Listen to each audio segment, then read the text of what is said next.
અમરેલી જિલ્લામાં આગામી સ્થાનિક સ્વરાજ્યની ચૂંટણીનો જંગ જીતવા માટે ભાજપે અત્યારથી જ આક્રમક કવાયત શરૂ કરી દીધી છે। બગસરા નગરપાલિકાના વોર્ડ નંબર 1 થી 7ના ઉમેદવારો અને પક્ષના હોદ્દેદારો વચ્ચે એક મહત્વની બેઠક યોજાઈ।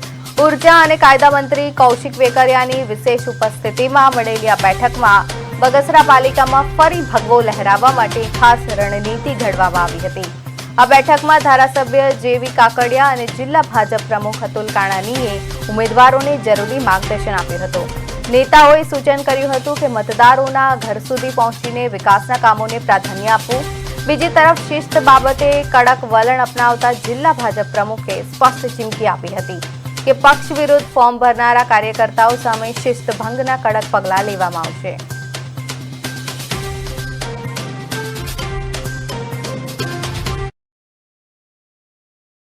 સાથે શહેર ભાજપના અધ્યક્ષશ્રી, અમારા સંગઠનના મંડળના પ્રભારીશ્રીઓ, જિલ્લા ભાજપના હોદ્દેદારશ્રીઓ સર્વેની ઉપસ્થિતિમાં ખૂબ સારી આ બેઠક મળી હતી।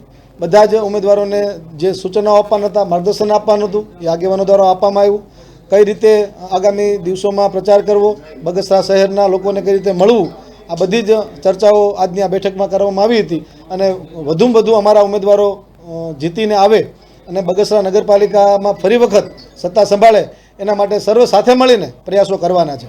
સંગઠન અને સત્તા બંને સંકલન કરી અને આ કાર્યક્રમો પાર પાડવાના છે। પાર્ટીની ગાઈડલાઈન મુજબ જે શિસ્તભંગના પગલાં ભરવાના થતા હોય છે એ ભરવા માટે પાર્ટી હંમેશા તત્પર હોય છે અને આવા જે પણ કાર્યકર્તાઓએ પાર્ટીની બગાવત કરી અને સામે પક્ષે ફોર્મ ભરેલું છે એવા કાર્યકર્તાઓને સામે શિસ્તભંગના પગલાં લેવામાં આવશે।